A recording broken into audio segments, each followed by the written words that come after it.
Hello students, welcome to NCERT Pathshala. इस video में हम क्वाड्रेटिक इक्वेशन के एक्सरसाइज 4.3 के क्वेश्चन नंबर 11 को डिस्कस करने वाले हैं। तो देखिए यहाँ पर हमें सवाल दे रखा है, sum of the areas of two squares is 468 metre square. If the difference of their perimeters is 24 metre, find the side of the two squares. तो देखिए यहाँ पर हमें बताया गया कि हमारे पास दो स्क्वायर्स हैं डिफरेंट साइड्स की, राइट। तो यहाँ पर मैंने दो स्क्वायर्स बना लिए हैं। पहला हमारे पास है स्क्वायर वन, दूसरा है स्क्वायर टू। स्क्वायर वन की जो साइड है वो है x मीटर्स, और आपको पता होगा कि स्क्वायर में हर साइड बराबर होती है। तो अगर मैं किसी एक को x मान लूं तो चारों के चारों x ही हो जाएंगे, है ना। तो स्क्वायर वन में हमें पता है कि साइड कितनी है, x मीटर के बराबर है। सिमिलरली स्क्वायर टू की अगर मैं बात करूं तो यहाँ पर साइड जो है वो y मीटर्स के बराबर हमने अज्यूम कर लिया है। अब हमें क्वेश्चन में कहा यह जा रहा है कि इन दोनों स्क्वायर्स के एरियाज को अगर मैं ऐड कर दूं तो वो हमारे पास कितना आएगा, 468 मीटर स्क्वायर आएगा। और इसके अलावा हमें कहा गया है कि इन दोनों स्क्वायर के पेरीमीटर्स को अगर मैं सब्ट्रैक्ट कर दूं तो उस केस में हमारे पास वैल्यू कितनी आएगी, ये आएगा 24 मीटर, राइट। तो हमें फाइंड आउट क्या करना है, दोनों स्क्वायर्स के हमें साइड्स को फाइंड आउट करना है। तो अब देखो, इस सवाल को डिस्कस करने से पहले आपको दो चीजें पता होनी चाहिए। सबसे पहली जो चीज है वो है area. Area of A square होता क्या है, इसे आप कैलकुलेट कैसे करते हो, ये आपको पता होना चाहिए, राइट। एरिया ऑफ स्क्वायर अगर आपको कैलकुलेट करना है तो इसका फॉर्मूला होता है साइड स्क्वायर। ये होपफुली आपको पता होगा। साइड इंटू साइड कह लो या फिर साइड स्क्वायर कह लो, इससे आप किसी स्क्वायर के एरिया को निकालते हो, राइट। और वहीं पर अगर मैं पेरीमीटर की बात करूं, पेरीमीटर ऑफ स्क्वायर, ये कितना हो जाएगा, पेरीमीटर होता है 4 इंटू साइड, राइट। जो भी आपको साइड गिवन है उसे आप 4 से मल्टीप्लाई करते हो तो उससे आपको पेरीमीटर मिलता है किसी भी गिवन स्क्वायर का, राइट। अब देखो भाई, क्वेश्चन में हमें कहा क्या गया है, इन दोनों स्क्वायर्स के जो एरियाज हैं उनको अगर मैं ऐड कर दूं, सम ऑफ द एरियाज, तो वो हमारे पास कितना गिवन है, वो हमें गिवन है 468 मीटर स्क्वायर के बराबर। तो यहां पर मैं लिख देता हूं, अगर मैं स्क्वायर वन के एरिया की बात करूं तो ये कितना हो जाएगा, साइड स्क्वायर हमें करना है, साइड हमारे पास है x मीटर, तो x का स्क्वायर कितना हो जाएगा, ये हो जाएगा x स्क्वायर, राइट। ये एरिया हो गया स्क्वायर वन का। सिमिलरली अगर मैं स्क्वायर टू का एरिया आपसे पूछूं तो वो क्या होगा, फिर से साइड स्क्वायर। यहां पर साइड y मीटर है तो y का स्क्वायर कितना हो जाएगा, y स्क्वायर। तो यहां पर मैं लिख देता हूं y स्क्वायर, ये एरिया हो गया स्क्वायर टू का। अब इन दोनों एरियाज का जो सम हमें गिवन है, यानी कि इन दोनों को अगर मैं ऐड कर दूं तो वो किसके बराबर हमें दे रखा है, वो हमें दे रखा है 468 मीटर स्क्वायर के बराबर, राइट। तो ये पहला इक्वेशन हमारे पास आ गया। इसके अलावा हमें पता है कि जो डिफरेंस है इन दोनों के पेरीमीटर्स का वो 24 मीटर है। तो अब देखो भाई, स्क्वायर वन का पेरीमीटर कितना हो जाएगा, 4 इंटू साइड, साइड कितना है x, तो इसका पेरीमीटर अगर मैं यहां लिख दूं तो पेरीमीटर होता है 4 इंटू साइड, साइड हमारे पास है x, तो पेरीमीटर कितना हो जाएगा 4x, right. Similarly square two के पेरीमीटर की अगर मैं बात करूं तो ये होता है 4 इंटू साइड, साइड हमारे पास है y, तो ये हो जाएगा 4y। तो 4x 4y ये दोनों पेरीमीटर्स आ गए रेस्पेक्टिवली स्क्वायर वन और स्क्वायर टू के। और हमें क्वेश्चन में कहा गया कि इन दोनों का डिफरेंस कितना है, 24 मीटर के बराबर है। तो देखो भाई, स्क्वायर वन का पेरीमीटर कितना है, ये है 4x। इससे अगर मैं सब्ट्रैक्ट कर दूं स्क्वायर टू का पेरीमीटर, ये कितना है 4y, तो ये हमें दे रखा है 24 मीटर के बराबर, राइट। अब देखो फर्दर हम क्या कर सकते हैं, यहां पर अगर मैं 4 कॉमन ले लूं तो अंदर क्या बचेगा, x माइनस वाई बचेगा ना, this is equal to 24 metres. अब अगर मैं 4 को RHS पर भेज दूं तो देखो हमारे पास क्या आएगा, यहां पर LHS पर रह जाएगा x minus y, this is equal to 24/4 metre. 4 से 24 6 टाइम्स चला जाएगा, तो यहां पर सिंपली मैं 6 मीटर लिख देता हूं, राइट। यहां पर आ जाएगा 6 मीटर। इसे मैं कंसीडर कर रहा हूं हमारा इक्वेशन 2, राइट। अब देखो भाई, इसे फर्दर सॉल्व करने के लिए हम क्या करेंगे, मैं यहां पर क्या कर रहा हूं, ये जो इक्वेशन 2 हमारे पास है इसे मैं सब्सटीट्यूट करूंगा इक्वेशन 1 में। वो कैसे, हमारे पास x minus y is equal to 6 है, तो अगर मैं माइनस वाई को RHS पर भेज दूं तो देखो हमारे पास क्या आएगा, हमारे पास LHS पर रह जाएगा x, this is equal to RHS पर 6 हमारे पास पहले था, माइनस वाई RHS पर जाकर के प्लस वाई हो जाएगा, राइट। तो x की वैल्यू हमारे पास आ गई ना 6 प्लस वाई। इस x की वैल्यू को अगर मैं इस इक्वेशन में, इक्वेशन 1 में x की जगह पर पुट करूं तो देखो हमारे पास क्या आएगा, इक्वेशन 1 हमारे पास है क्या, ये हमारे पास है x square plus y square is equal to 468, यही हमारे पास है। अब देखो यहां पर मैंने x को अलग से ले लिया, x का स्क्वायर मैंने ले लिया ब्रैकेट के भीतर, ताकि आपको ये बात समझ आ जाए कि x के जगह पर हम 6 प्लस वाई पुट कर रहे हैं, राइट।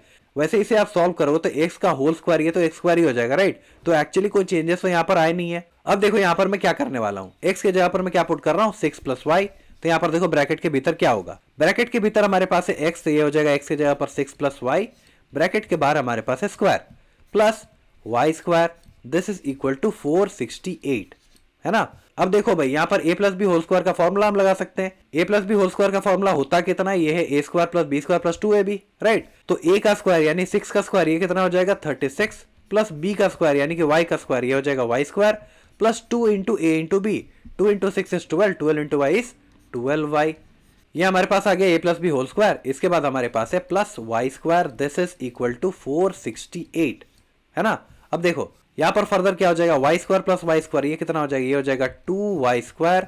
इसके बाद हमारे पास है प्लस 12y, इसके बाद हमारे पास है plus 36, this is equal to 468, right. अब मैं क्या कर रहा हूं, अब मैं 468 को एलएचएस पर ले आता हूं। तो यहाँ पर 2y square plus 12y plus 36 और 468 जब एलएचएस पर आ जाएगा तो ये माइनस 468 हो जाएगा, दिस इज इक्वल टू 0। तो अब फर्दर हमारे पास क्या आ जाएगा, यहाँ पर आ जाएगा 2y स्क्वायर प्लस 12y और इसके बाद प्लस 36 माइनस 468, ये कितना हो जाएगा, ये हो जाएगा माइनस 432 के बराबर, this is equal to 0। Further हम क्या कर सकते हैं, यहाँ पर मैं देख पा रहा हूँ आसानी से 2 को हम कॉमन ले सकते हैं। तो 2 को जैसे ही मैं कॉमन ले लूंगा तो देखो यहाँ पे 2 बाहर जा चुका, अंदर क्या बचा y स्क्वायर, प्लस 12 होता है 2 इंटू 6, 2 बाहर जा चुका है तो अंदर क्या बचेगा 6y, माइनस 432 को मैं लिख सकता हूँ 2 इंटू 216, राइट। तो 2 बाहर जा चुका है, अंदर क्या बचेगा 216 बचेगा, दिस इज इक्वल टू 0। अब अगर मैं 2 को आरएचएस पर भेज दूं तो यहाँ पर मल्टीप्लाई हो रहा है, राइट। तो यहाँ पर फर्दर क्या आ जाएगा, y square plus 6y minus 216 is equal to 0 और 2 इधर आकर के डिवाइड हो जाएगा। अब 0/2 कितना होता है भाई, यहाँ पर आ जाएगा 0/2, दैट इज इक्वल टू 0। तो यहाँ पर मैं सिंपली लिख देता हूँ 0 हमारे पास आ जाएगा, राइट। यहाँ पर आ गया 0। अब देखो इस क्वाड्रेटिक इक्वेशन को जैसे ही हम सॉल्व करेंगे y की 2 वैल्यूज हमारे पास आ जाएंगी, राइट। तो यहाँ पर देखो इसे सॉल्व करने के लिए हम क्या कर रहे हैं, पहले और तीसरे टर्म को हम मल्टीप्लाई कर रहे हैं। तो इन दोनों को मल्टीप्लाई करने पर हमारे पास कितना आ जाएगा, माइनस 216y स्क्वायर, ये हमारे पास आ जाएगा।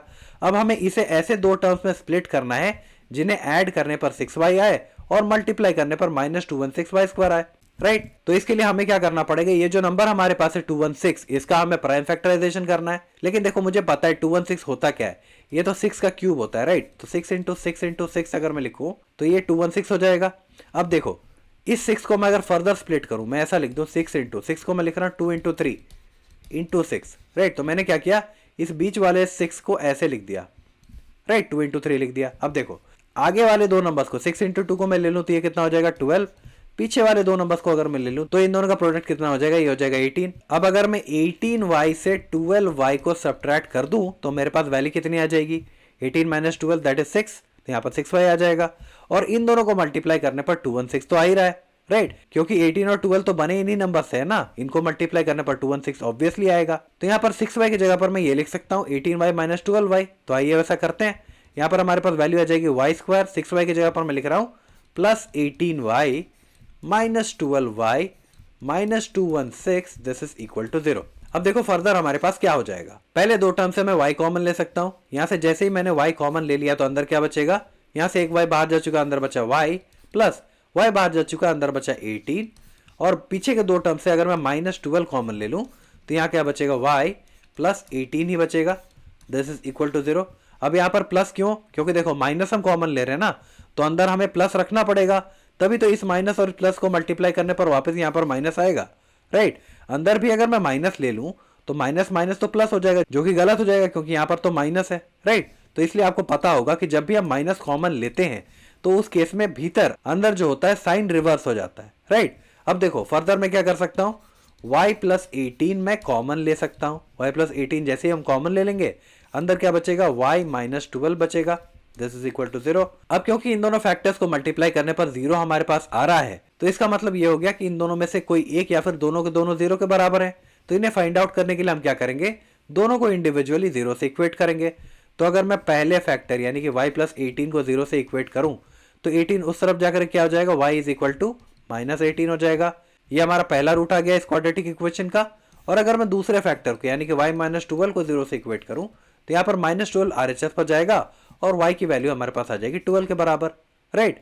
तो y की 2 वैल्यूज हमारे पास आई हैं, आइए इन्हें हम वेरीफाई करते हैं। तो देखो यहाँ पर मैं लिख रहा हूँ y की जो 2 वैल्यूज हमारे पास आई हैं वो क्या है, पहली हमारे पास है माइनस 18 और दूसरी है 12, राइट। अब देखो y हमारे पास था क्या, y था स्क्वायर 2 का साइड, है ना। अब आपको पता है कि किसी भी स्क्वायर का जो साइड है वो नेगेटिव तो हो नहीं सकता, राइट। साइड की लेंथ कभी नेगेटिव हो सकती है क्या? बिल्कुल नहीं। तो यहाँ पर ये जो नेगेटिव वैल्यू हमारे पास आई है y की, इसे हम डिस्कार्ड कर देंगे क्योंकि साइड कभी भी नेगेटिव नहीं हो सकता, राइट। तो इसलिए y हमारे पास कितना हो जाएगा? 12 के बराबर। यानी कि स्क्वायर टू का साइड कितना हो गया? स्क्वायर टू का साइड जो कि y था, इसकी वैल्यू हमें मिल चुकी है, दिस इज 12 मीटर, है ना। और इसकी मदद से हम स्क्वायर वन का साइड निकाल सकते हैं। वो कैसे? देखो यहां पर हमें पता था ये जो दूसरा इक्वेशन हमारे पास है x minus y is equal to 6, इसका हम यूज कर लेंगे। यहां पर अगर मैं लिख दूं x minus y is equal to 6, ये इक्वेशन नंबर 2 हमारे पास था। y की वैल्यू हमें मिल चुकी है, y हमारे पास है 12 मीटर्स। तो यहां पर मैं पुट कर देता हूं x माइनस वाई की जगह पर 12, this is equal to 6, minus 12 RHS पर चला जाएगा। x की वैल्यू क्या आ जाएगी? 6 plus 12 that is equal to 18 metres, है ना। तो स्क्वायर वन का साइड कितना हो जाएगा भाई? स्क्वायर वन का साइड हो जाएगा 18 मीटर्स के बराबर, है ना। तो यहां पर इस सवाल का जवाब क्या हो जाएगा? स्क्वायर वन की साइड है 18 मीटर के बराबर और स्क्वायर टू की साइड है 12 मीटर के बराबर, राइट। तो होपफुली इस वीडियो में जो भी चीजें मैंने आपको एक्सप्लेन की हैं वो आपको समझ आ गई होंगी। अगर आपको कोई डाउट्स या क्वेरीज अभी भी रह जाती हैं तो आप नीचे कमेंट्स में पूछ सकते हो। आपसे एक छोटी सी रिक्वेस्ट थी कि अगर आपको ये वीडियोस पसंद आ रही हैं, आपको चीजें समझ आ रही हैं, तो प्लीज इस चैनल को सब्सक्राइब कीजिए, इन वीडियोस को लाइक कीजिए और ज़्यादा से ज़्यादा अपने दोस्तों के बीच शेयर कीजिए। Okay, thank you.